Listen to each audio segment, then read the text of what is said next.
OG Brad, that's the maker. Let's get into the pen.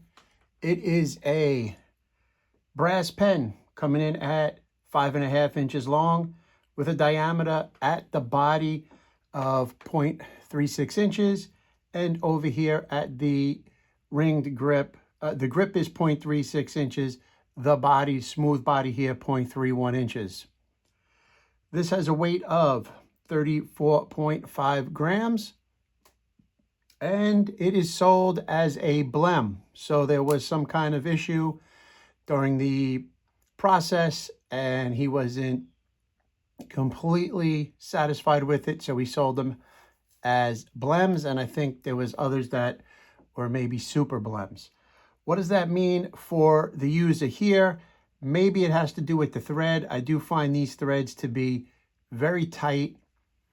It's not cross-threaded. It is threaded just fine, but it is very tight. I noticed that when changing the refill.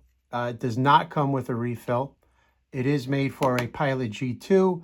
I prefer the Pilot iMilli, and this is in the 0.5. It does come with a spring.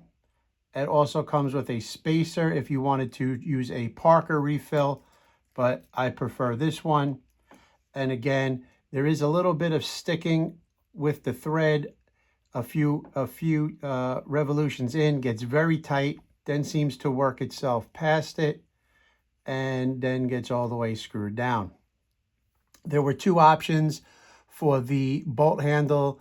You could have had this unanodized, or you could have had one anodized. I went with the plain color. I'm not sure of the material, if that's stainless steel or titanium. I'm not really sure. And then we have a screw-in end cap here. You could have purchased a clip for an additional money. It is a very deep carry clip. I do not like that clip, so I went with the naked body, and here we are with this. As it is being sold as a blem, it was sold for $80 plus $7 for regular shipping, so a total of $87. We'll get to my opinion on whether or not it's worth it in a little bit. Bolt handle. Let's take a look at the bolt handle and compare it to one of my favorites, which is the Magnus OG Bolty. You can see there's a significant difference there just for surface area. And then if we go to a confounded machine, again, we have significant difference in bolt size, and that really does play a meaningful factor in the day-to-day operation of the pen. Now, it is a short throw. This would be, I would say, a horizontally inverted check mark.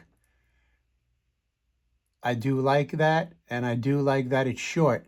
The problem is this bolt is so small, and it does hurt the thumb after just activating this, I don't know, 20 or 30 times to work on the break-in process. I was alerted to Brad's Instagram a while back when I was looking for a very old USG or SPP product, and someone told me he might have had some of that laying around. So I was contacted him to see if he did. He didn't, to which I was then just following his Instagram, where he puts out a ton of stories on what he's doing. This was a new project, so I jumped on it. The bolt, yes, the bolt. In the stories, he was saying while he was putting these together to sell them, that he was kind of breaking them in a touch by just actuating them a few times.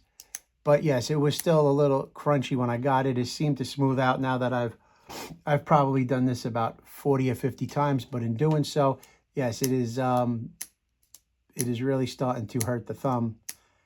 Little side of the thumb here where the nail meets the skin. So that is I definitely would have went for a larger bolt handle. This one is tiny. It's almost like a pinhead, super small. and not exactly to my liking. The bolt path, though, I do like. Love the refill. Problem with the refill here, and I did try it with just a regular G2, there is a way too much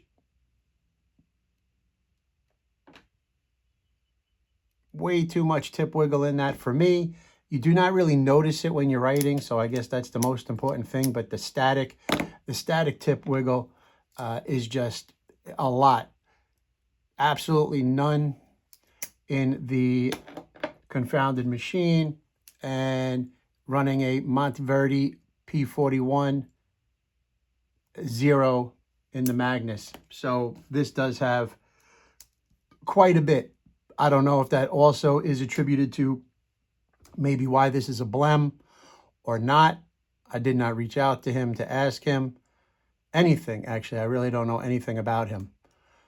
So, and I really haven't spoke to any of the makers of any of the pens that I've acquired, used, reviewed, or you know, I guess maybe John Grimsmo might be the most interaction I had, and that's just, you know, some side banter here and there after collecting so many of his pens.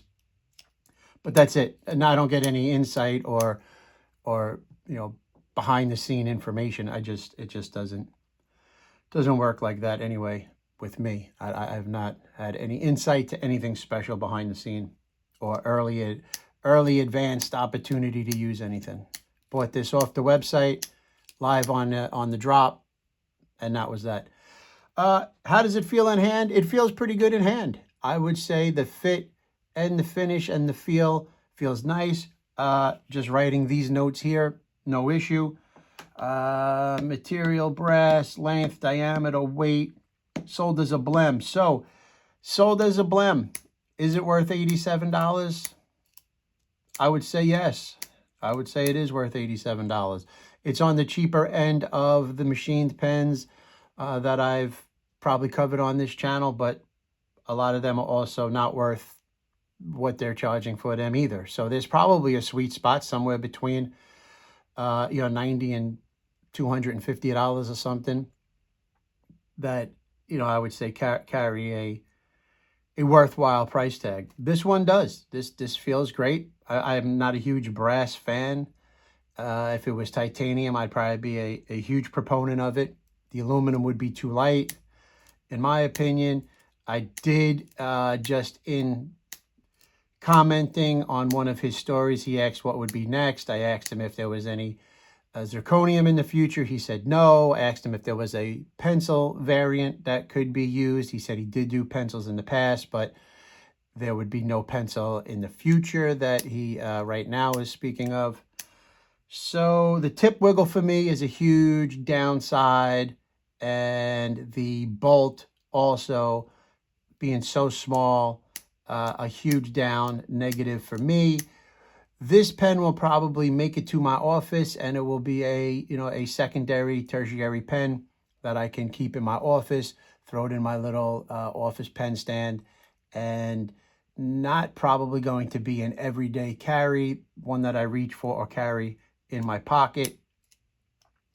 But nonetheless, I think this has huge potential to be really good.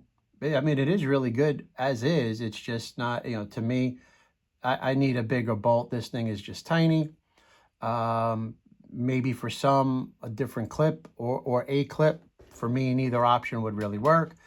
I like the design. I'm always a sucker for if it's going to be any kind of grip on the any kind of milling on the grip. I do like the rings, so I'm a fan of that.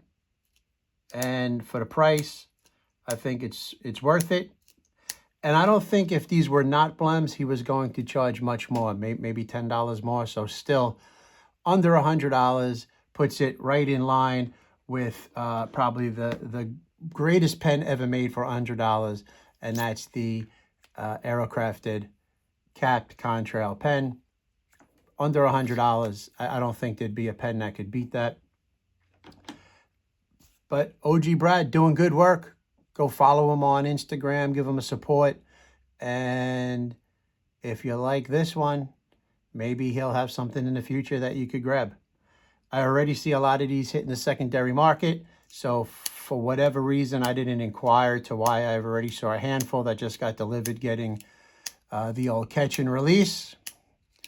If I had to guess, it would either be because there was some part of the blem that was standing out to that individual. Mine, I cannot tell. Whatever my blem is either in the threading or maybe in the diameter of the tip that's allowing that extra wiggle. Visually, I don't see anything that would constitute that moniker of being a blem. This bolt is way too small. It's annoying. I don't like it. Oh, this is a little sharp here, catching my skin here. So there's a little issue. This point is either a little raised up or super sharp that it's catching the skin. Just noticed that now. So maybe that needs to be addressed somehow. Some kind of filing or smoothing out of that point. Wow, yeah, that caught me good. And other than that, weight's the weight is a little on the high end, and that's just because of the material. If this was titanium, it'd probably be in my sweet spot. Length is fine, diameter is fine. I like the action. Cool pen, under $100. Support a small maker. Go get yourself one.